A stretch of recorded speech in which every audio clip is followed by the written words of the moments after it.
Okay. So this is kind of going to be a bit of a mixed class or service. To start off with, I'm going to give a message I had prepared a few weeks ago.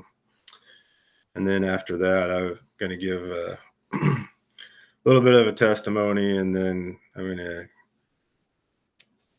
go into look at Doctrine and Covenants 77 of the RLDS. So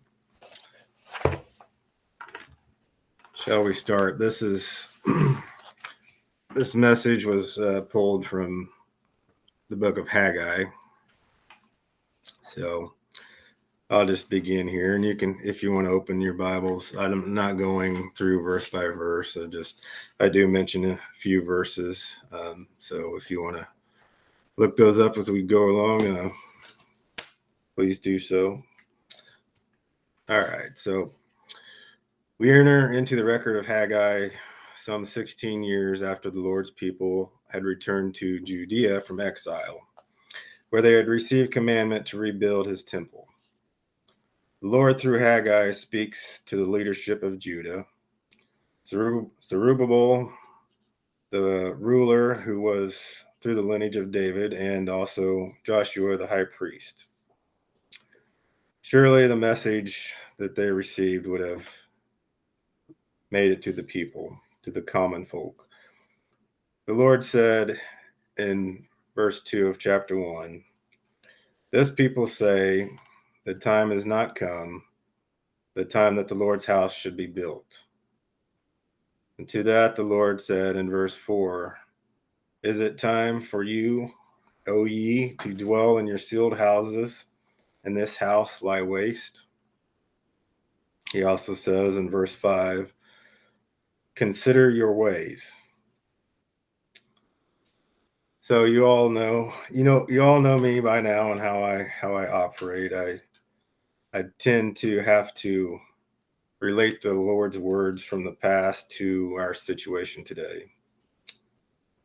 So we have been told through our prophet Mauricio Berger that we are to build a spiritual temple, and I'm sure you all can recite verses from the sealed book regarding this. The stones of this spiritual temple being ourselves, with godly attributes, feelings, and motives, fitly framed one upon another. We all have our places to dwell, shelter over our heads, from weather, from storm. But how are we doing on that spiritual temple for the Lord?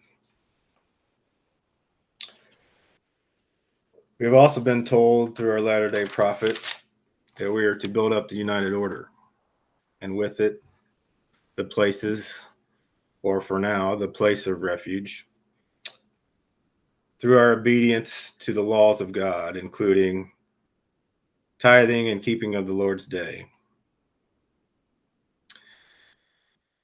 We again have our own places of refuge, but how are we doing in our obedience and sacrificing for the Lord's united order and its place of refuge? I believe that if we were to ask our prophet of the Lord, or to ask the Lord directly ourselves, to consider our ways, that either would say we have been found lacking. Some may be doing better than others, but as a whole, we are lacking. The Lord told the people of Judah in the time of Haggai, specifically in verse 8 of chapter 1, "Go up to the mountain, bring wood, build the house. I will take pleasure in it. I will be glorified." Is the Lord telling us the same thing today, but in different context? I think so. And possibly it might go something like this: climb the spiritual mountain, get to work, raise my spiritual temple, build my united order. Through your labor, sacrifice, and obedience, you will bring my pleasure and glory as you rise to a greater spiritual level.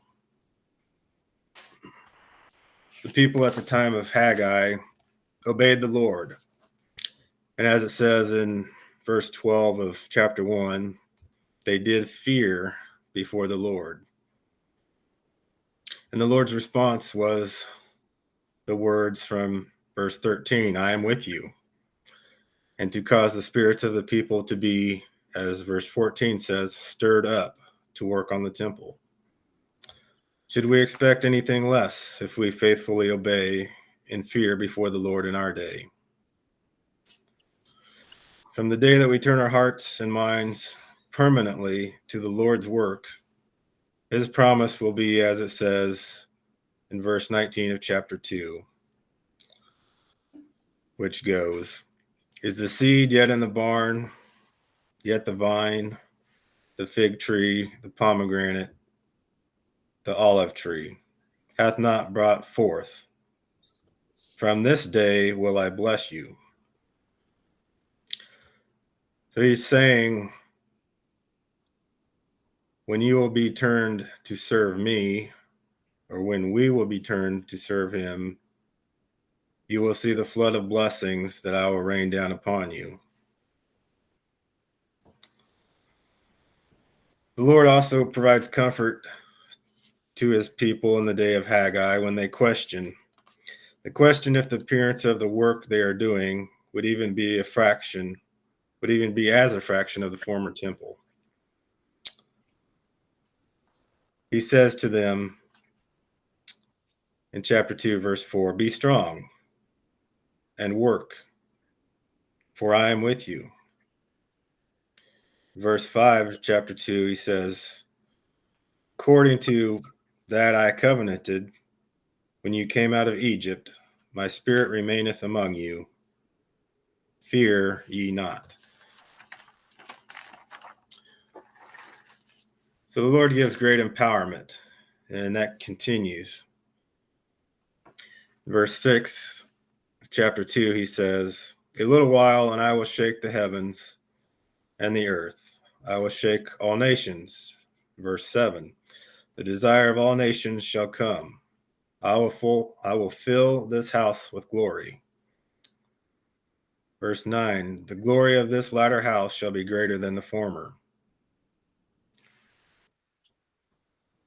Do we ever feel disheartened with this second invitation? Do we wonder, where are all the people? Why have those left the work that were once strong in it? Why do those that we thought would rejoice in this work, turn a blind eye and a deaf ear to it? How can this work of the second invitation ever appear to be greater than the first? The answer, I believe, is the same as was given through the prophet Haggai, which is we must continue working, we must continue in strength, we must fear not. If we can proceed forward in this manner, then the Lord will empower us as he has done for his faithful people throughout the ages. He's only waiting for us to reach the level of spirituality which he desires within the spiritual temple that we're actively striving to build, so that he may unleash powerful blessings on this work. And then we will see all that is to be called the second invitation. That second invitation will overcome the first invitation in glory, as the latter temple was to do to the first in the days of old. I believe that we are on the cusp of seeing this happen, but we must be genuinely willing to consider ourselves. That's repeated 3 or 4 times throughout the book of Haggai, to consider yourselves or consider your ways. And we have to be willing to do that as individuals and as a body. I do want to read verses 11 through 14 of chapter 2.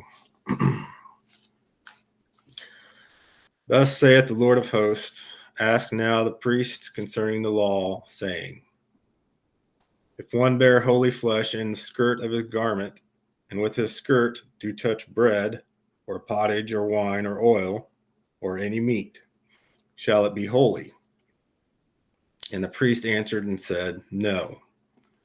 Then said Haggai, if one that is unclean by a dead body touch any of these, shall it be unclean?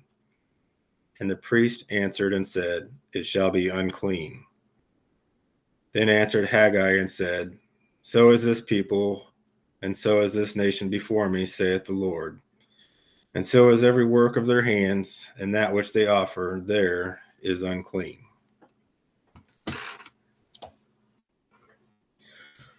So the prophet is relating to the priest, who in turn will be an example to the people, that the food made holy through proper ordinances cannot make other ordinary foods holy, or the object which carries it holy, simply by touching one another. In other words, one good fruit in a bushel of spoiled fruit cannot make the spoiled unspoiled.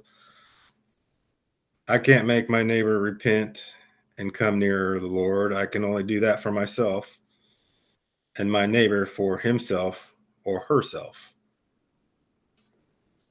That doesn't mean that we cannot be good examples. The prophet continues with the opposite regarding unclean things, making other things unclean simply by touch. So an example, a spoiled fruit in a bushel of unspoiled fruit can and will make the whole bushel spoiled. Take, for instance, wickedness, apostasy, obstinacy. All these spread seemingly easily and quickly at times. Verse 14, I think, is as much a warning for us today as it was in times past. We have, as the Lord's people, a need to be made clean, or a need for repentance, individually and also importantly as a body. For the cleanliness of a body is measured by its least clean or most soiled member. We need to consider ourselves for the sake of the body. I hope that you can see the similarities of Haggai's time with our time. I personally have made it part of my daily prayers these words, is it I, Lord? Help me to see if it is.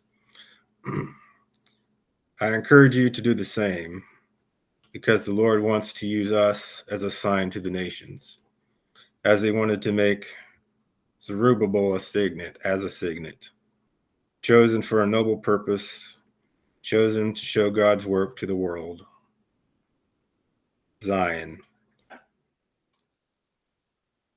Be strong, work, fear not, for the Lord is with us. So that's the end of my message that I had prepared a few weeks earlier. At this time, I'd like to go into Doctrine and Covenants 77. I'm going to share my screen here. Thank you for those thoughts, Pastor Rex. Appreciate it. I haven't heard a good sermon for a long time. Thank you.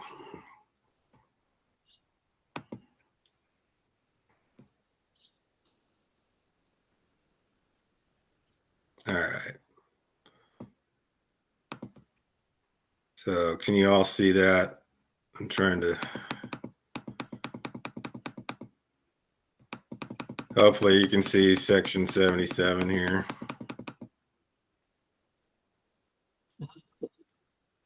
Can everybody see that? Yes, I can see it. Ian's saying he can see it. Okay. It's a little small, but I got it open in my Doctrine and Covenants. So. Okay.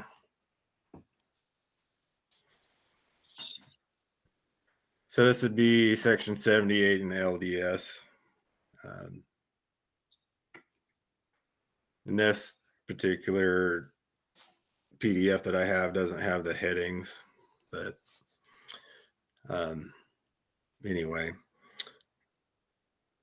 So I think that probably everyone here has heard my testimony about this, but I'll just review it briefly.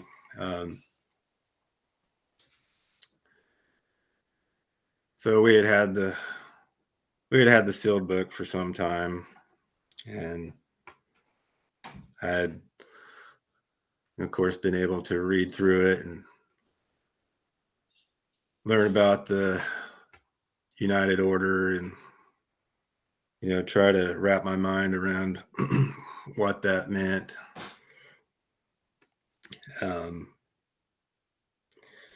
And one night as I was sleeping, I heard, and again, I don't know if this was an audible voice or if this was just something that was resonated in my mind or was only for me to hear. I don't know, but I heard repeated at least twice, maybe 3 times, my name and the number 77. So Rex Hayden, 77. And I can remember getting up out of bed, wondering if someone was in the room. And it was, of course, pitch black. It was dark. And, I eventually, got calmed down and laid back down, went back to sleep. And at that time, I wasn't sure what 77 meant. And as I thought about it and throughout the next few days, and I happened to be out on one of my breaks at work from work. I thought, I'm gonna look at Doctrine and Covenants 77 because I don't know, there could, there's too many other possibilities, and 77, I'd be searching forever what if that was a particular verse of a particular book. And I thought, I'll look at Doctrine and Covenants 77, and let me just, I'll read the verses that really stuck in my mind. It's 1A through G, which you can see before you. The Lord spake unto Enoch, which the heading would tell us that's Joseph Smith Jr., saying, Hearken unto me, saith the Lord your God, who are ordained unto the high priesthood of my church, who have assembled yourselves together. And listen to the counsel of him who has ordained you from on high, who shall speak in your ears the words of wisdom, that salvation may be unto you in that thing which you have presented before me, saith the Lord God. For verily I say unto you, the time is come, and is now at hand. And behold, and lo, it must needs be that there be an organization of my people in regulating and establishing the affairs of the storehouse for the people, for the poor of my people, both in this place and in the land of Zion, or in other words, the city of Enoch, for a permanent and everlasting establishment and order unto my church, to advance the cause which ye have espoused, to the salvation of man, to the glory of your Father who is in heaven, that you may be equal in the bands of heavenly things, yea, and earthly things also, for the obtaining of heavenly things. For if ye are not equal, Yeah, I went too far. Let me go back up. For if ye are not equal in earthly things, ye cannot be equal in obtaining heavenly things. For if you will that I give unto you a place in the celestial world, you must prepare yourselves by doing the things which I have commanded you and required of you. So after I read those, especially the last few verses there, I knew that this was what I was meant to look at.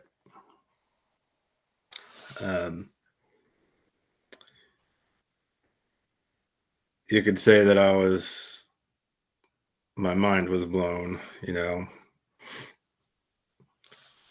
and I knew that this, to me, this was speaking of the United Order, the beginnings of it. Some could superficially read this and say maybe it doesn't pertain to the United Order, but to me, it really stuck out to me that's what it's talking about. And I think that I knew somehow I was to help support the United Order. And once I came to that conclusion, I remember it was only a matter of a few days later, and our prophet Mauricio put out a call for all that could to agree to a continual support of the United Order, or as we might call it, partial consecrations up to full consecrations, whatever one could handle and would agree to. So what I read within this section really clicked in my mind, related to verses within the sealed book. And I just picked out a couple that I remembered. This is Acts of 3 Nephites, chapter 7, verse 12. And it says, "In turn, this people must live in consecration, there being no poor among them, through the covenant of God that will be established among the people. When then these words will be revealed, for whose promise will never be allowed to be violated, being a people united in purpose and having a pure heart, which will foreshadow the true citizenship of Zion when Christ comes to his temple in the last days." And then from Acts of 3 Nephites, chapter 9, verses 9 and 10. "This, therefore, is what is really required of us in regard to our stewardship, that there be no rich among us," referring to the United Order, "for how much some families were suffering from need. For verily I say unto you, unless our intention as a church is to put all in equal conditions, in the sense that there is none among us having some need, then we shall never be one as was required us."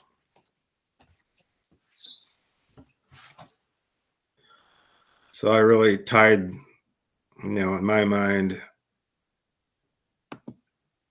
where it talks about in 77 that we have to be equal in earthly things to be equal in heavenly things. And to do this, to obtain a place in the celestial world, we have to do these things. So to me, this was really, really speaking to me.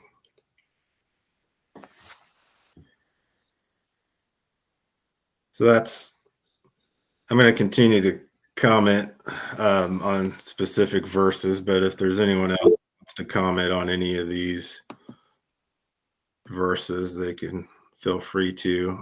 Looks like someone raised a hand, or someone. Brother Ian, yes, please.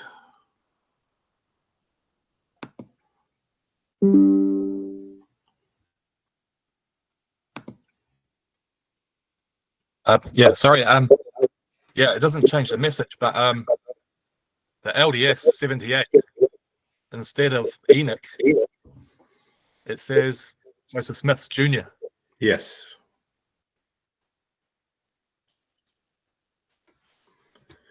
Yeah, in RLDS, it says that Enoch or Pelagorum are Joseph Smith Jr., and the other two are Sidney Rigdon and Newell K. Whitney, I believe.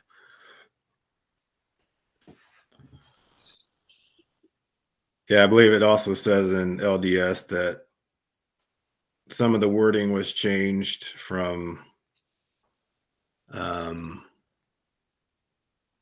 trying to remember, a printery and mercantile and firm, united firm, and in the change it's referred to as the storehouse for the poor and order in place of firm. And and the heading for the RLDS, it says that at least the names were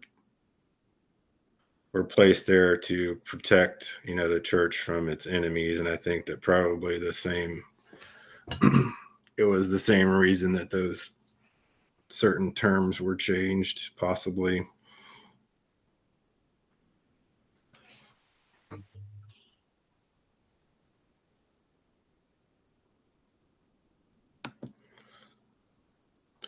Well, we've got quite a bit of time. We can go ahead and read through all of this. It's not a very long section. And I have a few other verses that I wanted to comment on. So, and anyone else who wants to comment, please feel free to do so.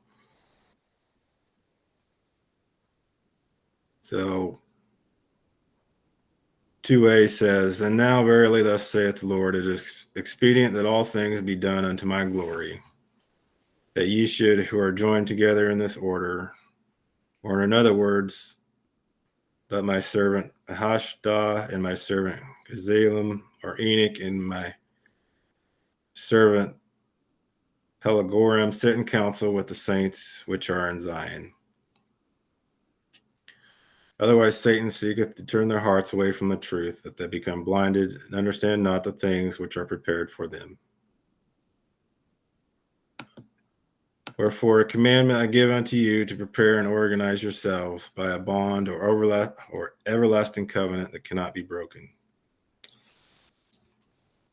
So this is another verse that I wanted, or sentence that I wanted to comment on 2D. And at the time that I read this, I thought about the covenant of consecration, and how that once these things are entered into, those things are not to be broken. One could also say that, possibly this is a bond or agreement between the members of the order. But to me, it spoke of the covenant of consecration.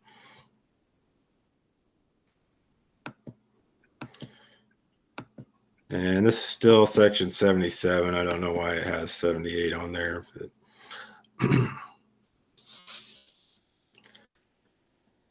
"And he who breaketh it shall lose his office and standing in the church, and shall be delivered over to the buffetings of Satan until the day of redemption."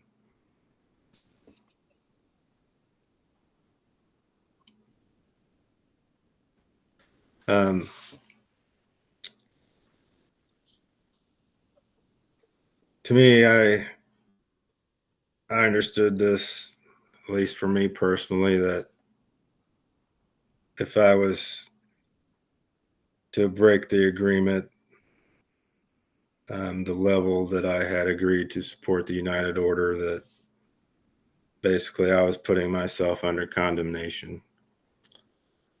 And I can remember when they had issues with the first going of the United Order, and I can remember Brother Mauricio sending out, I think it was by email, wanting to know if I was going to continue support. And I told him basically the same thing that I just told you, that, if I understood that to be, if I broke the agreement or the covenant that I had entered into to the level of support of the United Order, that was placing myself under condemnation. So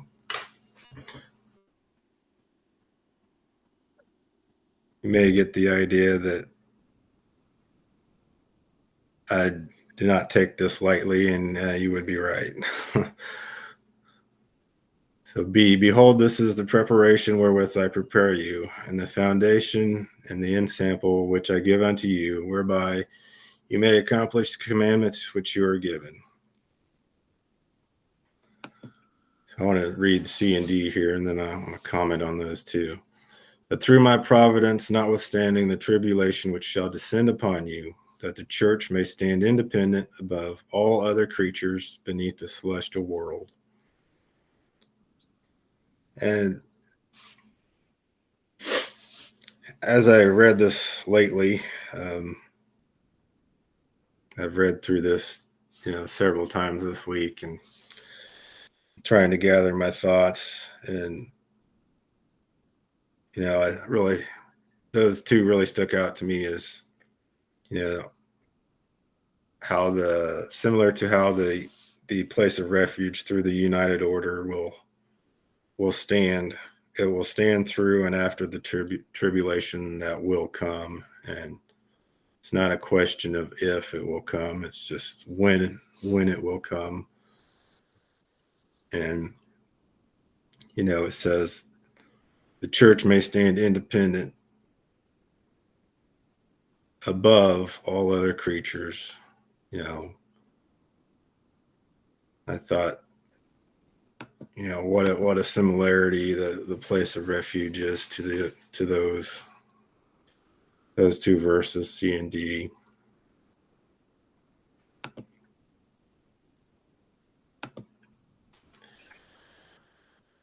So E says, 3E, that you may come up unto the crown prepared for you, and be made rulers over many kingdoms, saith the Lord God, the Holy One of Zion, who hath established the foundations of Adam on the Amen. And I believe that's translated the valley of God, where Adam dwelt, if I'm not mistaken, who hath appointed Michael your prince, and established his feet, and set him upon high, and given unto him the keys of salvation, under the counsel and direction of the Holy One, who is without beginning of days or end of life.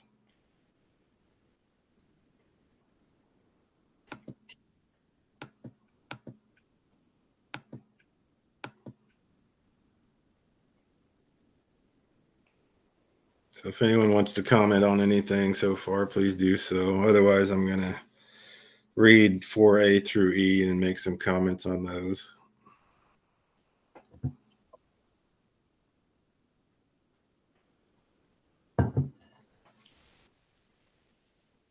Okay. So verily, verily, I say unto you, ye are little children, and ye have not as yet understood how great blessings the Father has in his own hands and prepared for you. And ye cannot bear all things now. Nevertheless, be of good cheer, for I will lead you along. The kingdom is yours, and the blessings thereof are yours, and the riches of eternity are yours. And he who receiveth all things with thankfulness shall be made glorious. The things of this earth shall be added unto him, even an hundredfold, yea, more. Wherefore do the things which I have commanded you, saith your Redeemer, even the Son Amen, who prepareth all things before he taketh you. For ye are the church of the firstborn, and he will take you up in the cloud, and appoint every man his portion. He that is faithful and wise that is a faithful and wise steward shall inherit all things. Amen.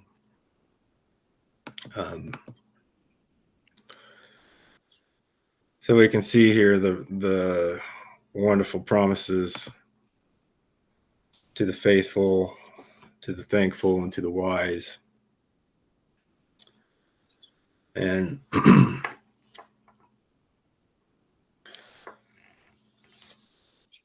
I had already in mind to share from this today, before our Wednesday, our Wednesday financial class, by Brother and Sister Cackler. And our patriarch Samuel made remarks about us still being on the milk, if you remember that, his comments on that. And I thought of this, thought of A4A here. I thought, what a similarity that is. We're still at the beginning of this united order. We're still on the milk, and how similar it is to being little children and not yet understanding the great blessings, and how we do not understand all things that the Father has in order for us. But we can see things unfolding, step by step, as it were. And as I read this, I also thought of Brother Steve Woodby's comments, referring to 4B and 4D. We've heard him say before about showing up, suiting up, and doing the next right thing. And to me, that's what B and D are saying. If we do those things which he has commanded us, the blessings are there. The kingdom is ours. The blessings thereof are ours. The riches of eternity are ours. If we just continue showing up, suiting up, and doing the next right thing, step by step. Because if the Lord tried to show us everything now, I don't think I could handle it. It would probably blow my mind. But he's giving us that which we can handle step by step. As Isaiah says, precept upon precept, line upon line.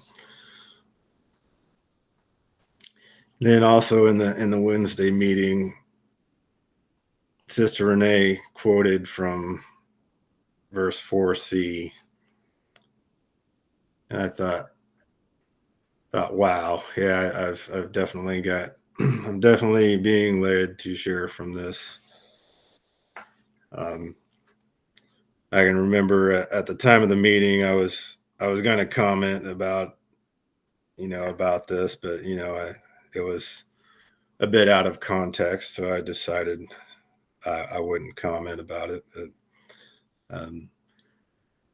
just shows that if we're of like minds and like hearts, and we're all striving to be faithful, not only as individuals but as a body, the Lord's going to show us things as a body and as individuals, for individuals to share to the body and for the body to share to individuals. So I'll end this comments on this with the question: what is the next right thing that I or we will be called to do? And will we be prepared? Will we be prepared to do it?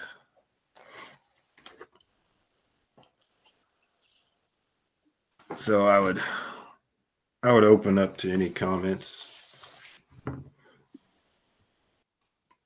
on anything that's been covered today. Okay.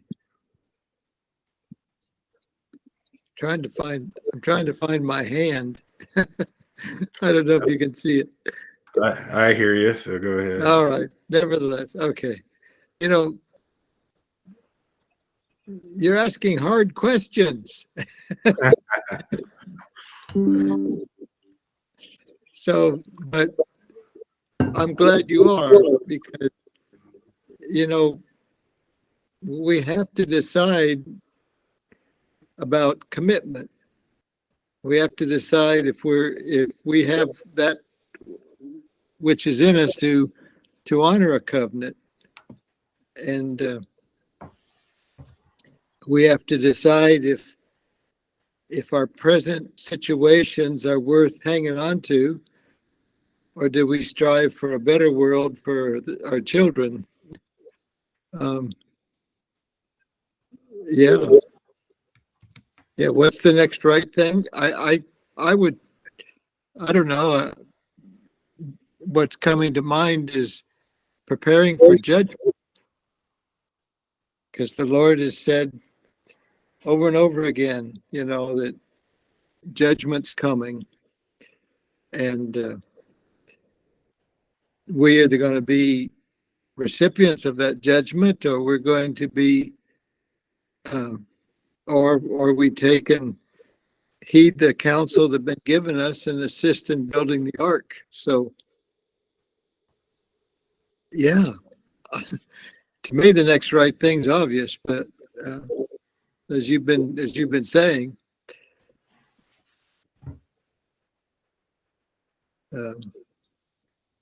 I don't know what if anybody wants to comment, but you know, this is the new Nauvoo down here in the New Kirtland. And one of the things that the Lord asked of the people was to go to the Kirtland or go to Nauvoo. And, you know, that's a difficult thing. If Melvin and I still had children at home, it would be a lot more difficult.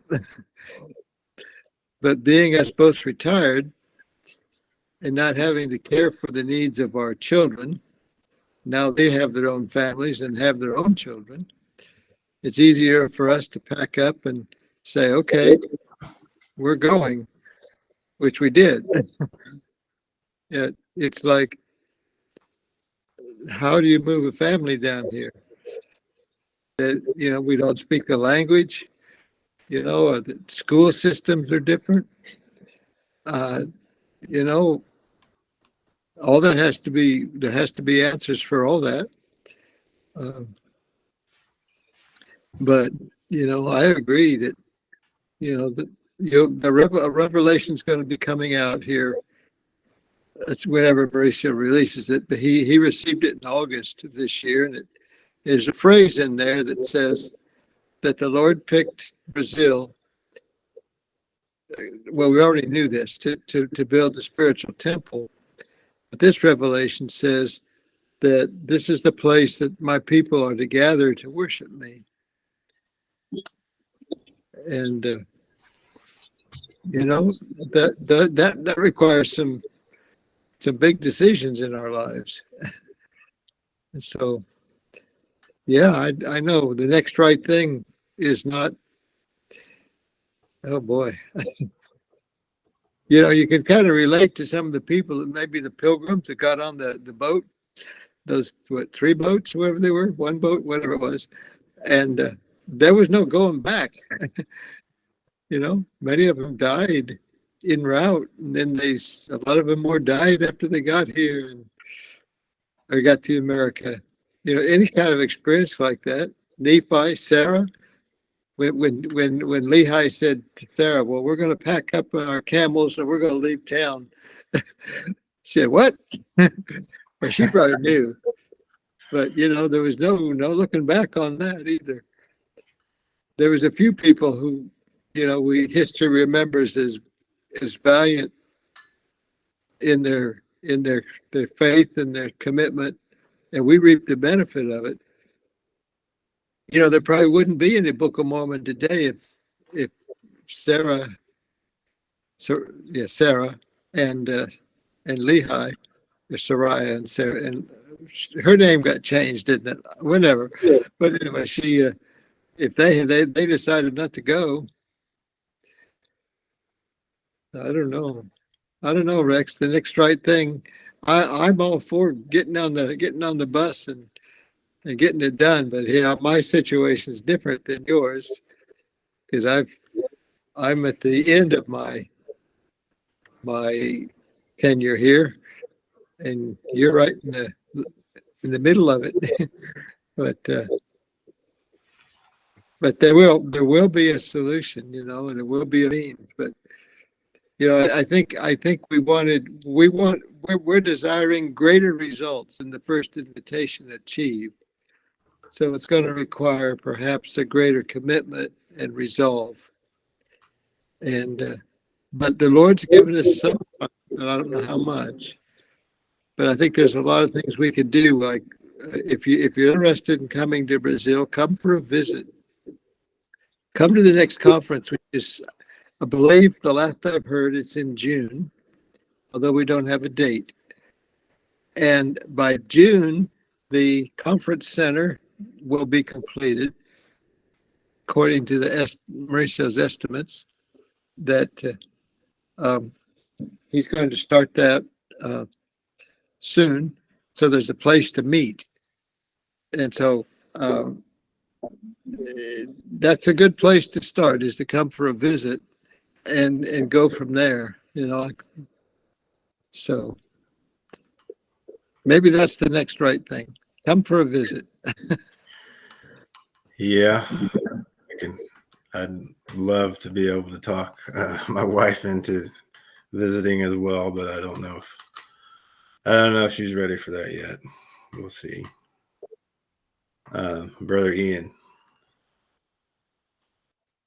Yeah, I've got something to say. I've just realized I've been sitting on a testimony, but I never really realized. I've just realized it now, and it seems relevant. You know, I don't know when the next testimony meeting is. I feel like I have to offload it now. Is that all right? That's fine. Go for it. Not too long, yeah. Okay, so yeah, it's made me think back to my final year of high school. So we're about 17 years old. There's only about 40 of us left from the first intake of school. Only about 40 of us are still there in the final year. And at the start of the year, we have a thing called school camp. So all the new students come with all the old students, and they go on a week-long camp. And this camp is like about maybe 50 miles north of Wellington. It's on the coast. It's like in a sort of remote, kind of a remote area, not too remote, but remote enough. And it's actually it was a Christian camp. And everyone goes for a week, and like you don't take money with you. You have everything. Everybody has their cabin, and everything's provided, and you have activities and things like that. But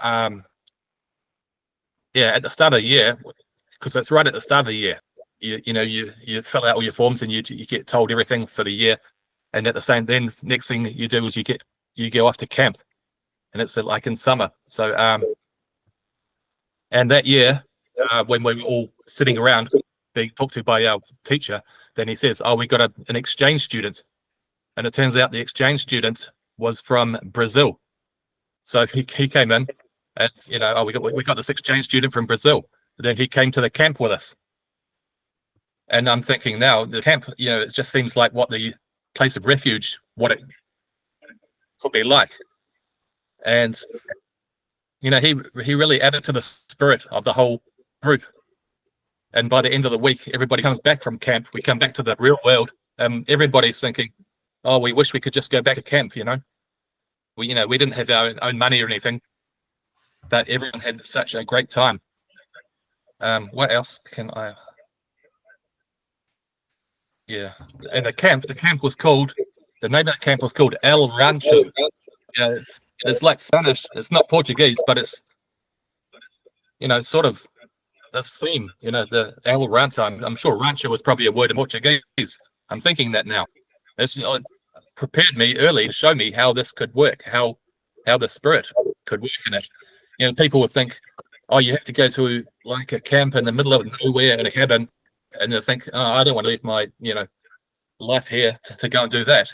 But I'm telling people, if it goes according to how it should be, it's a place you won't want to leave. And okay, here's the big thing. The name of the Brazilian student we had. Guess what his name was? Oh, you'll get it, but it was Mauricio. Wow. Yeah. Wow. I just remembered all this, realized all this now. So I think it's obviously, I thought it was just school camp. It's just had some random exchange student from Brazil, but now I realize it was really showing me a lot more than what I thought at the time. I'll finish there. Yeah, well, I'll let you carry on. Yeah. Wow. Thank you.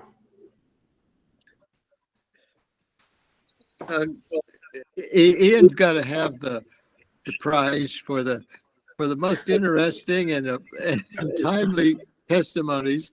His life is a walking experience with the Lord, I think. It's great. Thank you, Ian, for sharing that. So, yes. Absolutely. Yeah, you mentioned about the place of refuge being like Nauvoo, and I really see the similarities. Having been to Nauvoo a couple times in recent years, how the living area is down in the valley by the river, and then there's a hill or there's a mountain in Agudo. They'd probably call it a mountain there, but in Nauvoo it's like a bluff. We would probably call it a bluff, and how there's rivers running by both, and how there's a lake by both, and how there's an electric producing dam by both, and it's just the similarities are just yeah. But of course that's what we've been told, that history is repeating itself, so why would it not be similar? History is repeating itself, but I don't think exactly the same, because they built a temple in Nauvoo, or it was partially completed, I guess, when Joseph died. But they were building, I can't say they're building the wrong kind of temple, but they didn't have the spiritual temple to make the physical temple work. The church fell apart. All these heresies came into it, which this has got to be the difference. The sealed book is the difference. The message of the sealed book. And the Lord saved it. He didn't give it to the people in Nauvoo. He kept it. And so, I mean, it's it's I think they won't repeat that exactly the same. The church will be successful. It needs to be successful this time. Amen. Brother Ian again. Yeah, just like you're talking there, Brother Rex, about similarities, between North America and what's happening in South America. Like when I first read the Book of Mormon, and it tells you Joseph Smith lived in Palmyra, and immediately, as a follower of, I followed the Brazilian football. Immediately ask any of the Brazilians. You can double check this. That's one of the biggest football teams in Sao Paulo in Brazil. Palmeiras. Hmm. I immediately made that connection. Palmeiras. It's just like Palmyra. That's where Joseph Smith, he spent a lot, his early life. All that. That's to me. I immediately made this was long before I even heard about the second invitation. I made the connection with the football team Palmeiras in Brazil. And the interesting thing is, since about 2018, the team Palmeiras have been dominating. You can double check this with the Brazilians, Brother Bob. The football team Palmeiras, they've been dominating. It's just Yes, another I made. This whole thing 100% makes sense to me. Yeah. Yes, we'll keep going, but I can imagine. I'm afraid to mention sports here because there's a saying here that they say volleyball is the most popular sport in Brazil because football or soccer is a religion. People take it so seriously. And so, yeah, there's, I can imagine exactly what you said, though. It is big deal for people. But I could check that name somewhere, I suppose. That's fabulous. Fabulous that you have all those different testimonies, Hey, Brother Alan. Ian.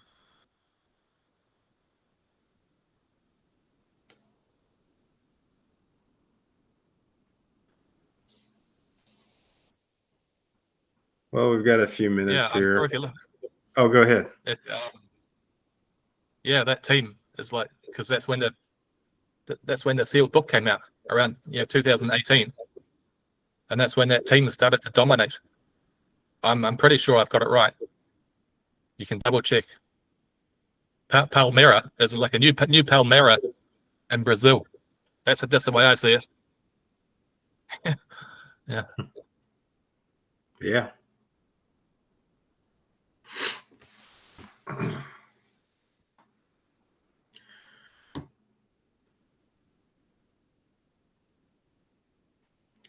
So I don't know if everyone on here has had a chance to see some of the posts on Facebook or the new post on the website, the sealed book website. But there's an interview, local newspaper interviewed Prophet Mauricio, and there's a translation of his responses to questions, and there's also a video that you can watch of the meeting at the place of refuge with the local people, the officials, and business leaders.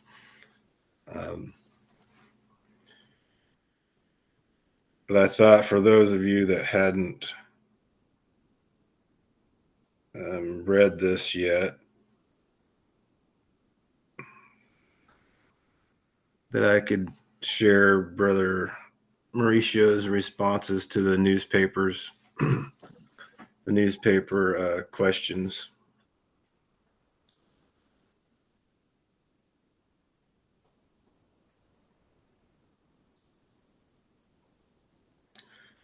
So if you haven't been following these things, there's quite a local stir in the area of, the goings on at the place of refuge.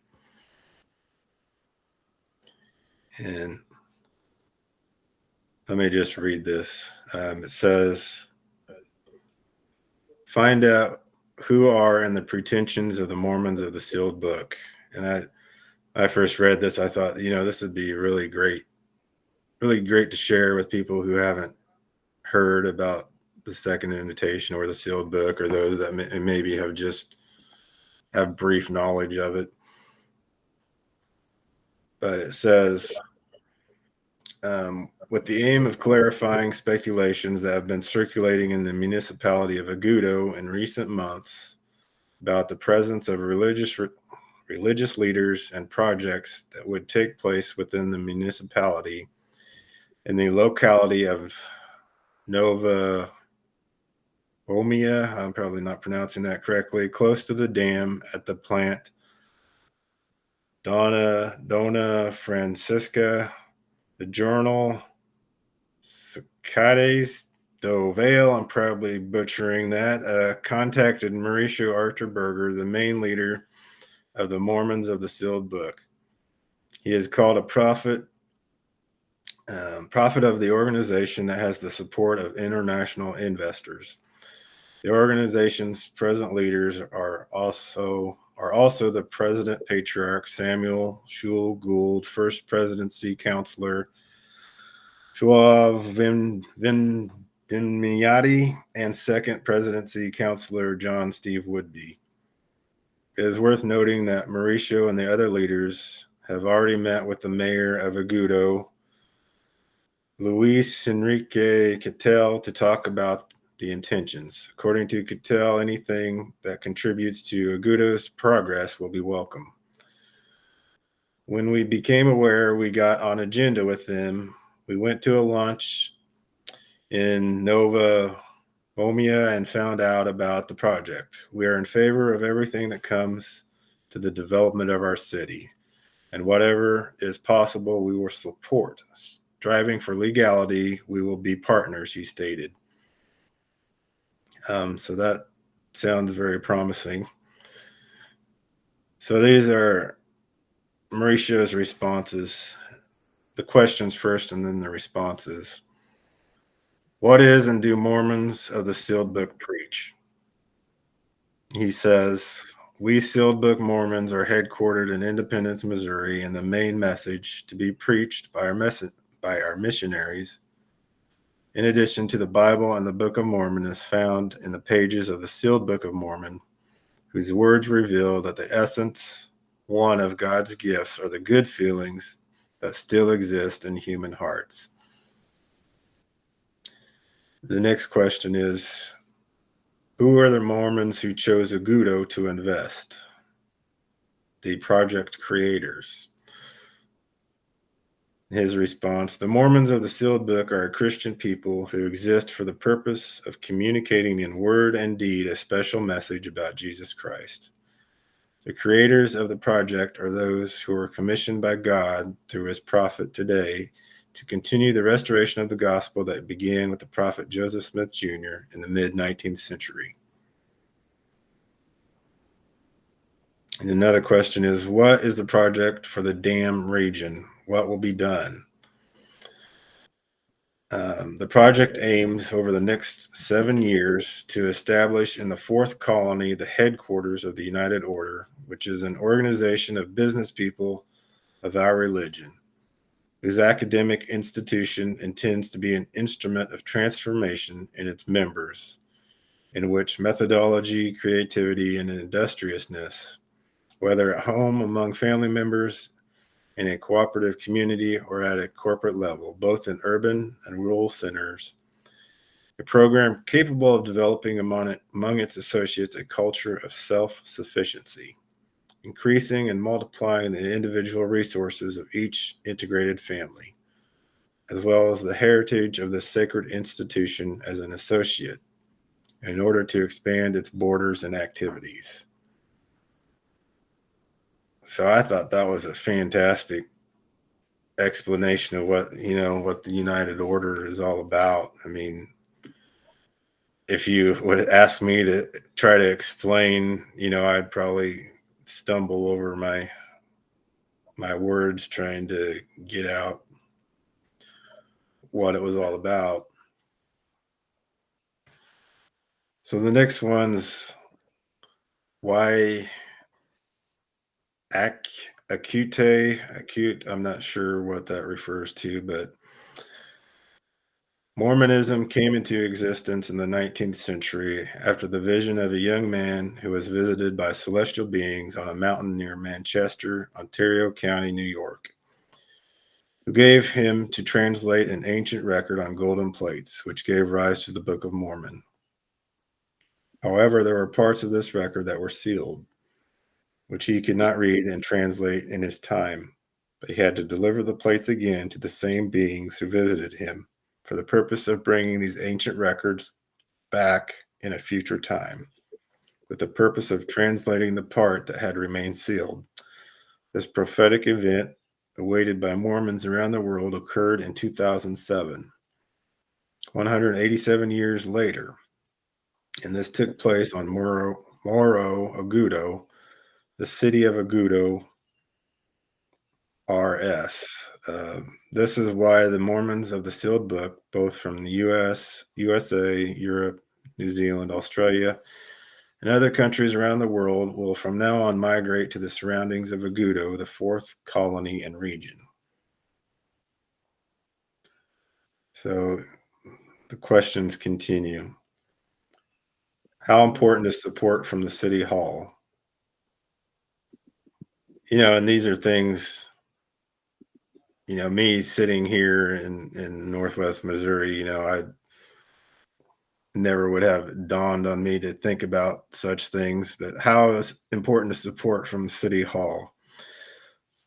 Mauricio says, since we intend as a religious and educational organization to bring an institution similar to Recanto Maestro to the Agudo region, it is essential to obtain the support of City Hall, the council chamber, and other public bodies interested in the progress of the city and region. Coincidence or not, we find in Mayor Cattell a thoughtful mind with a vision of progress. We believe in his young potential to evaluate Agudo's past, trying to shape the present for the future benefit of the city he governs. And as far as this Recanto Maestro, later on it kind of explains somewhat of what that is. And if you watch the video, it kind of helps explain that. Yes, Brother Bob. Yes, I can answer a couple questions. The Recanto Maestro, a number of church people went there. We figured out last April 2022, I guess it was. And it's a little city by itself. It's built around a university with housing and agriculture and projects, but it's a learning center. And that's what that would be the parallel between the United Order and the Recanto Maestro is start projects, help people learn life skills, and be sustainable in that. And but it is just probably an hour from Agudo, and so. So that's a little bit about that. It's like a little university with a little city around it. Not a huge city, just a housing. I think there's probably, we figured 1,500 people there, something like that, in the whole complex. But a lot of them are connected with the university. Students come from. Yeah, students come from everywhere, all over the world. And the word acute, that's a translation from the Portuguese word agudo. And what that means is referring to the sharp or steep hill, the mountain, Monte Agudo. It's a hard climb. It's a steep hill. And so that's what that is. That's just a bad trend. He should have just put agudo instead of acute. That word didn't need to be translated. So why Agudo? Why are you doing this in Agudo? And well, what was his answer? It was, this is where he was taken. This is where the Lord chose to be the center. I forget what you read, but so that's those two things. Yeah, he talked about the plates and how Joseph Smith Jr. had received the plates to translate the Book of Mormon and how those were returned to brought to Mauricio on Morro Agudo in 2007.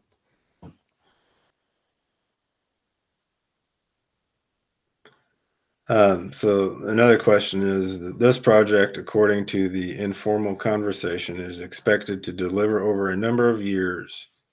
The question is, what will be done first? So I thought this was an interesting response. Initially, we will have in the rural location of, and again, I'll butcher this probably, Linha Nova Omia, in the interior of Agudo. So this is the area near the dam, what the Americans call summer camp, often portrayed in Hollywood films as a youth camp. And this is pretty amazing regarding the similarities to Brother Ian's testimony. So anyway, often portrayed as a youth camp. In this location, we will have American-style complex in order to bring North American culture as a whole to Agudo and the region. From the teaching base, which aims at entrepreneurship as well as sport, baseball, culture, leisure, and spirituality. Will the structures be for the community? How will it be used by the population? So Mauricio responds, in this first stage, we will have a landscape park for family outings, sports courts for weekend leisure, a natural swimming pool, and a conference center. In the conference center complex, we will have a scouting headquarters, crafts, workshops, metalwork, carpentry for young people who intend to learn a trade, and English classes, all offered free of charge to the community.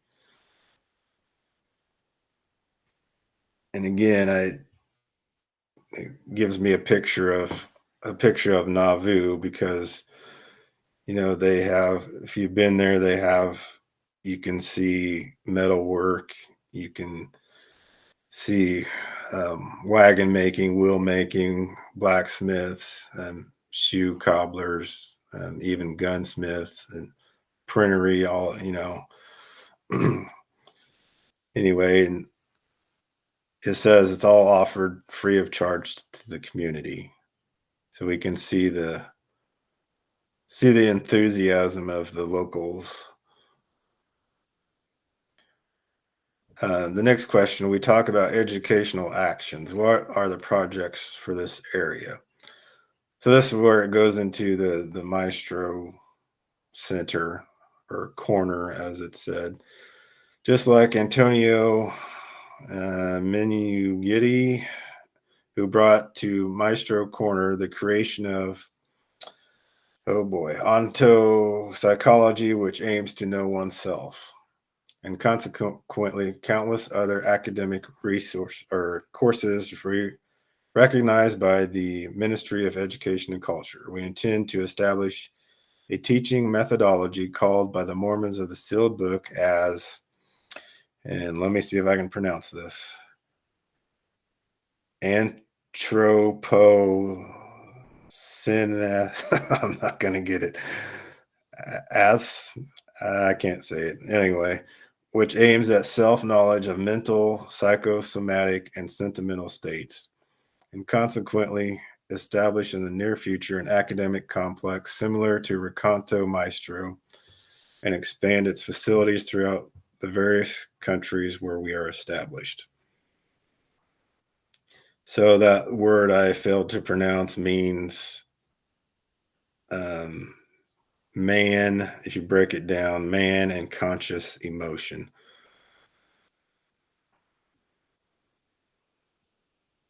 So number 10, in addition to the investment in the headquarters, what are the expectations for development in the region? And the answer to that is, with the arrival of North American, European, and other business people to live in the region, progress will come through the encouragement that our community intends to promote through the United Order program. Then the final question is asking anything else you want to add.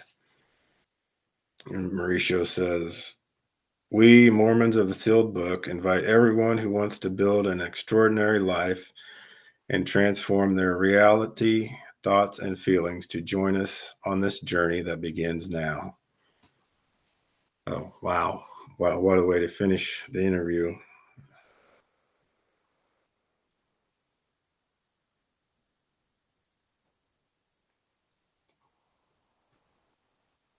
So, most of you have probably seen the WhatsApp message for members. There will be a question and answer about the place of refuge. That'll be 5:00 Missouri time today.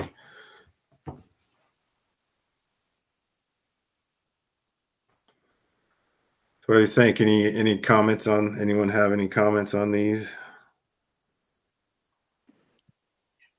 Well, Mauricio is very excited. And everyone's excited down here. Steve was excited in writing his report. I haven't read it yet. I think Melva read it, said it was good. And so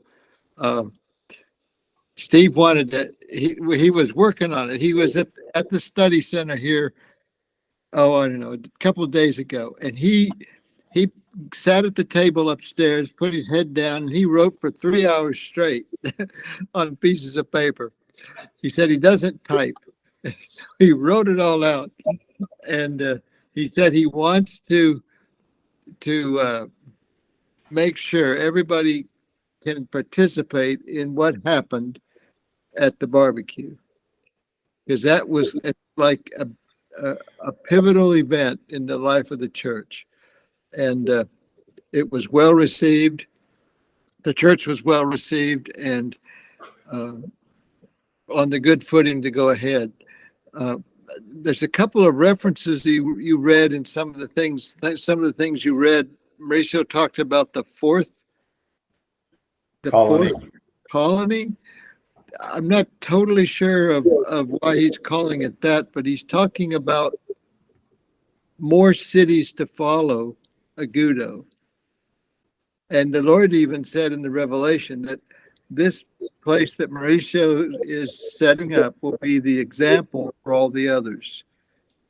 And Mauricio said recently there will be more in the surrounding cities. Each one will have their meeting place and involved in the similar activities that Mauricio's setting up there. And at this place of refuge, you mentioned some things for the community like metalwork. Well, that's the business now that Brother Wagner and some of the other missionaries, quite a few people in the church have been involved in making those signs, displays out of sheets of metal. It's a very interesting process.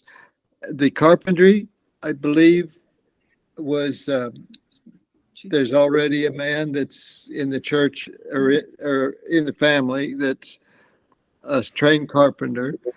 And that was the other business was teaching English. One of Mauricio's daughters already teaches English. And so these are things that already are in place as soon as they have the facilities. Wow. And then that doesn't count the ones that will develop in the future, things. Well, I know he made a comment that he bought equipment to like paint the house down there at the refuge. He said that will become a livelihood for one of the families to use that equipment, to those that are interested, get started on painting houses or doing that kind of work. And I haven't seen anything that the people here are afraid to tackle.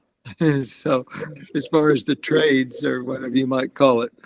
And so it's good to be good training for the young people, because building a city is best done for people who have some skills, of working with their hands and so on.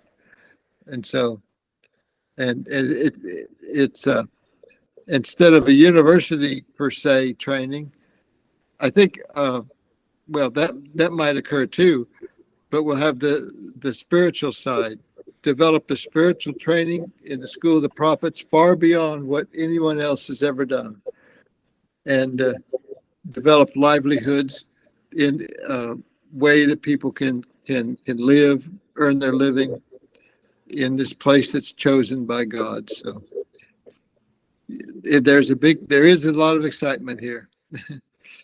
And RS, you mentioned RS, that's the name of the state. That stands for the name of the state.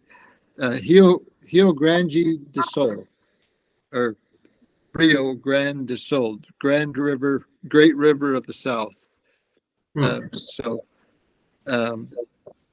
so that's the name of this most southern state of Brazil. Okay.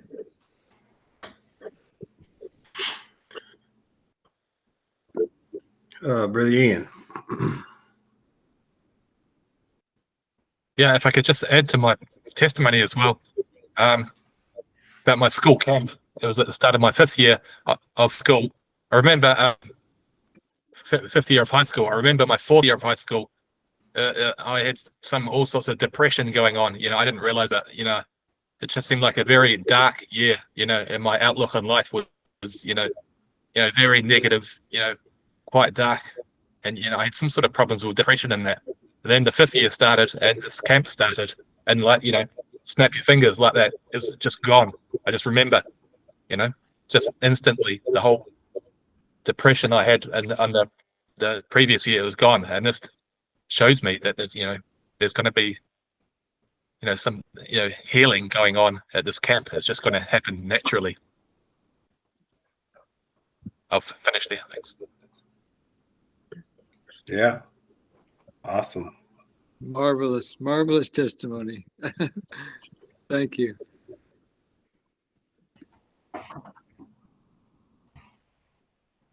I wonder if I would shut off the recording. Do you think it would be appropriate to read Brother Steve's testimony?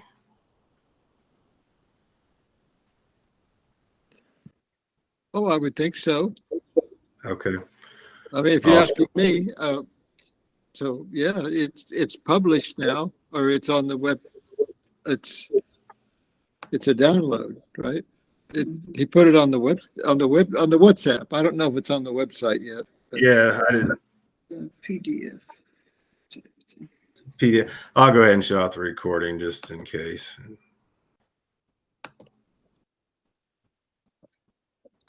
You